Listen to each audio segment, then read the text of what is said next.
kalian kan memperbutuhkan hukum ini punya. Saya kasih contoh, Bang Ferdi. Saya fighting apa di dalam ekonomi ya. Setiap negara harus start dengan dia punya comparative advantage. Paham kan ya?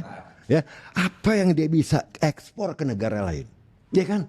Kita udah kalah dengan Cina. Kalau mau ngomong apa manufacturing kalah.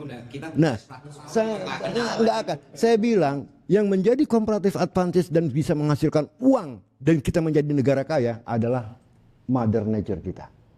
Dan untuk itu saya fighting apa? Carbon credit.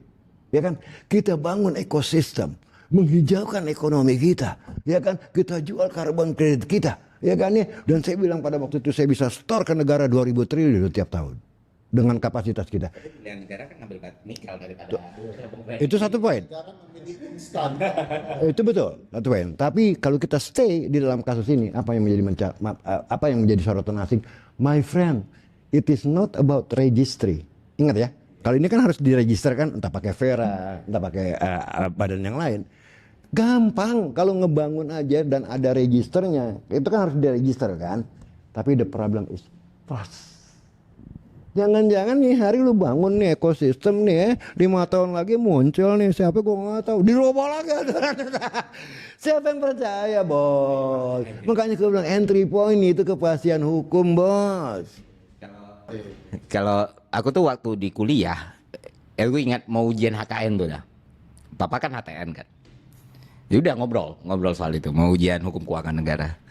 Nggak tahu dia bisa dapat kalimat ini atau nggak, aku ingat. Ekonomi itu, negara itu butuh ekonomi untuk menghasilkan kesejahteraan. Hukum untuk menjaga kesejahteraan itu berkeadilan gitu. Makanya itu kausalitas yang nggak akan lepas.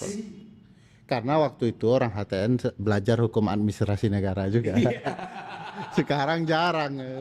Karena katanya itu emang sesuatu ya rumit, dan dia kaget kita dapat mata kuliah itu karena kan emang spesialisasinya kan di situ, karena rumit banget Prof. Udah kalau kita di birokrasi, kebetulan kan aku punya pengalaman di situ ya, memahami bahwa bagaimana alat hukum itu yang seyogyanya idealnya menjadi distributor dari kesejahteraan tadi dipakai untuk hal-hal yang kontradiktif, yang kayak tadi kita ngomong masalah keuangan negara dan segala macam, dan ternyata kausalitasnya, dampak setelahnya kayak Prof. Ferry jelasin tadi, orang kabur, orang nggak ada yang berani. Karena hukum jadi alat kekuasaan. Ya.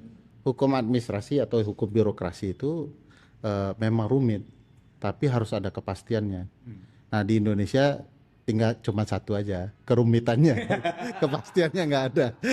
Dan problemnya ke political will-nya. Yes, ya betul orangnya pasti. Oke.